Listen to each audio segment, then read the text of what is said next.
Hey guys, this is Joe from JoeJustProjects.com. I want to show you guys a little project that I've been working on. I have a friend that has an MB2 Miata that unfortunately his immobilizer died because of course it's made by Lucas. Um, so his immobilizer died. He's not able to start the car. Unfortunately, Lucas doesn't actually make these immobilizers anymore. There's no distributor that makes them anymore either.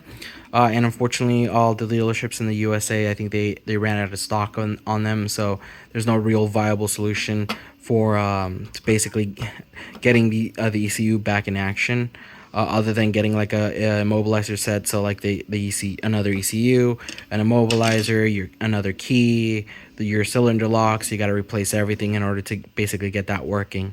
So what I actually made for him was a little board that solders to the top here, and just need ground, power, and then the signal for the immobilizer. And the way this works is I was able to read separately the memory inside the ECU, retrieve the special encryption code that's inside the ECU, and then what I do is I'm able to program a new chip to the encryption code on the ECU.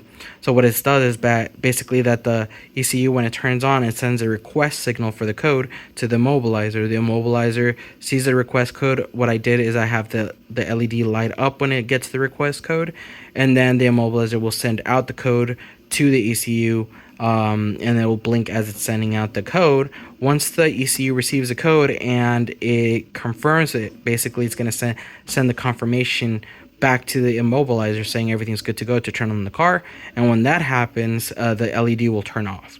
So I have it here. I have basically an oscope that I have it hooked up to the immobilizer cable that comes out the little thing. But I have a little battery, and I'll turn it on. You'll see it turns on, blinks, and then turns off.